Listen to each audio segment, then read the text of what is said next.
नमस्कार.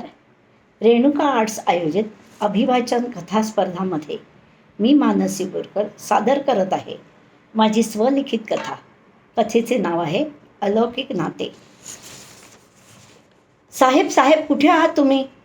अहो साहेब, अहो साहेब, शिपाई जगमल सिंग जोरजोरात ओरडत होता. अरे अरे, किती ओरडतोयस? काय झालं काय? कॅप्टन विजयंत त्या छोट्याशा टेंटमधून बाहेर येता येता विचारू लागले. त्या सिंगबरोबर 6-7 वर्षाची एक मुलगी होती. तिच्या डोळ्यातील विषण्णता विजयंतला बेचैन करून गेली. ही कोण? सब्जी, ही रुक्साना. इथेच कुपवाडामध्ये राहते. गेल्या आठवड्यात तिच्या अब्बूजांना, तिच्या वडिलांना शत्रूंनी तिच्यासमोर हाल करून मारले सर. ती तेव्हापासून काहीच बोलत नाही आणि तिची जणू जबानच गेली सर. काय? विजयंत हे ऐकता ऐकता तिच्या जवळ आला. काय नाम तुझे? तिला ह्या प्रश्नाने त्याला नुसते बोलते करायचे होते. रुक्साना, तुझे नाव काय? तिच्या डोळ्यातील कोरडेपणा त्याचे काळीत चिरत गेला. तिची ही शांतता शत्रूच्या गोळ्यांच्या आवाजापेक्षाही भयाण होती. अतिशय भयाण. क्षणभर त्याच्या नजरेसमोरून नानीचा चेहरा तरळला. नाना गेले होते तेव्हाची नजर. पोटात किती खड्डा पडला होता. तोच खड्डा परत पोटात पडत होता. विजयंत पटकन भानावर आला. रुक्सानाला त्याने जवळ घेतले. पोटाशी घट्ट आवळले. त्याच्या डोळ्यात पाणी तरळले. एवढ्या मोठ्या ह्या रणक्षेत्रावर त्याच्यासमोर त्याची माँ, बहन, मुलगी सर्व मिळून भारतमाता उभी होती जणू. तिच्या डोळ्यातील भावच त्याला सांगत होते, तू त्या शत्रूंना, हरामांना सोडू नकोस. लढ, तू लढ, फक्त लढ. विजयंतने रुक्सानाला मांडीवर घेतले. तिचे हात हातात घेतले. एखाद्या बालमजुराचे देखील असे हात असू शकत नाहीत. इतके कडक, खराब आणि जगण्याची उमेद हरवलेले ते हात. त्याने तिचे हात आपल्या तोंडावरून फिरवले. अरे, ज्या हातांनी ABCD गिरवायचे ते हात मला सांगतायत की बदला घे, माझ्या अब्बूजांच्या मरणाचा बदला. आपल्या भारतात मुलं किती निर्भयपणे वावरतात, छान खेळतात, आणि ही अशी भेदरलेली. अजूनही तिच्या डोळ्यातली भीतीची छाया जात नव्हती.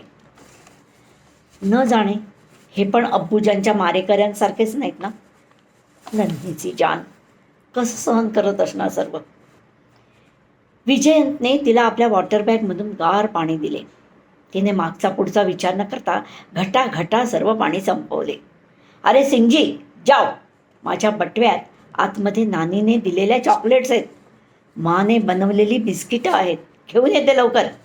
जीच साब. सिंग आत धावत गेला.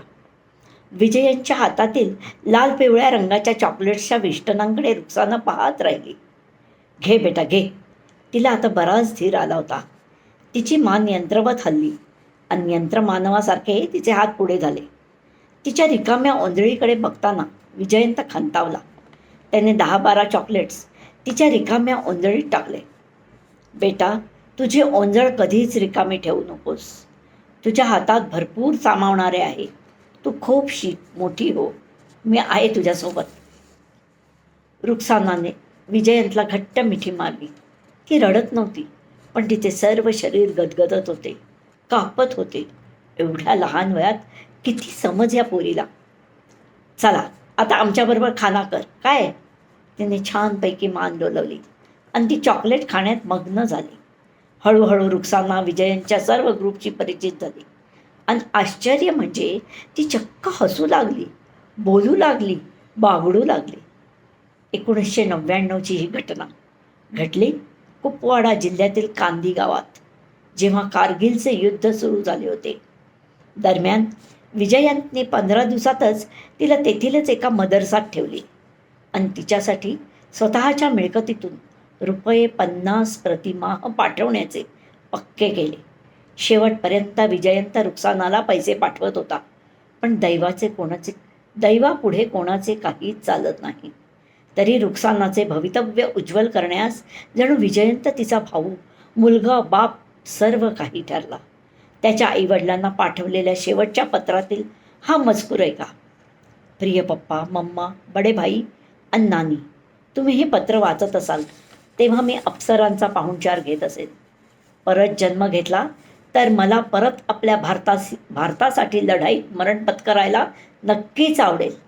जमल्यास आमची इंडियन आर्मी कुठे लढली ते बघायला नक्कीच या आणि आमच्या शौर्याची गाथा युवा पिढीसमोर ठेवा. माझ्या शरीराचा प्रत्येक भाग डोनेट करा. माझ्या मिळकतीतला बराचसा भाग मी अनाथाश्रमाला दान दिलाय. आणि हो, दर महिन्याला ₹50 रुक्सानाला पाठवायला विसरू नका. सर्वांना बेस्ट ऑफ लक. आणि ममा, माझ्या चुकांना माफ कर. राजासारखे जगा. तुमचा विजयन.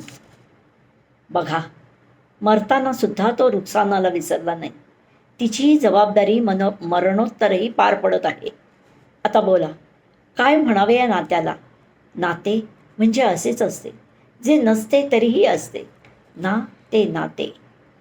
कुणी गोंडस नाव देते, कुणी भरभरून प्रेम देते, कुणी फक्त आयुष्याची साथ देते. पण मरणोत्तर साथ देणारे हे नाते खरोखरच अलौकिक नाते. धन्यवाद.